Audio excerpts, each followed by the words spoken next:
சசிகுமார் இது வரைக்கும் அதாவது லவ்வுக்கு ஹெல்ப் பண்ணுறதா இருக்கட்டும், காதலை சேர்த்து வைக்கிற ஒரு நல்ல நண்பனாக இருக்கட்டும், இப்படி ஏராளமான படங்கள் பண்ணியிருக்காரு. அதுலேயும் அவர் நடித்த tourist family super duper hit ஆச்சு, அதுவும் உங்களுக்கு தெரியும். ஸோ அதுக்கப்புறம் வந்து அவர் என்ன மாதிரி படங்கள் பண்ண போகிறாரு, அடுத்து வரப்போகிற படங்கள் என்ன அப்படின்னு பார்த்துட்டு இருக்கிறப்ப திடீர்னு பார்த்தா ஒரு ஓடிடி ஒன்று ரிலீஸ் ஆகுது. இந்த ஓடிடியில் ஸ்ட்ரைட்டாக வெப் சீரிஸ் ஒன்று ரிலீஸ் ஆகுது. வெப் சீரிஸ் ரிலீஸ் ஆகும்போது அந்த சீரிஸோட பேர் வந்து நடு சென்டர்.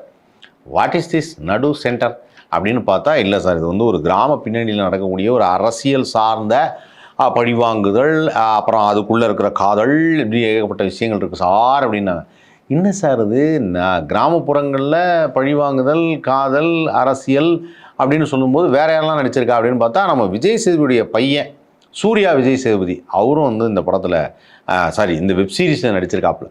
இது அந்த வெப் சீரிஸ் வந்து பார்த்தீங்கன்னா ஐ திங்க் ரொம்ப நாளைக்கு முன்னாடியே ஷூட் பண்ணிட்டாங்கன்னு நினைக்கிறேன். ஏன்னா இதில் வந்து பழைய சில ஆர்டிஸ்ட்டும் இருக்கிறாங்க, அவங்க இப்போ இல்லை, இந்த நம்மளோட இல்லை, அவங்களும் இருக்கிறாங்க. ஸோ அதனால் இது ரொம்ப நாளைக்கு முன்னாடி ஷூட் பண்ண ஆரம்பிச்சதுன்னு நினைக்கிறேன்.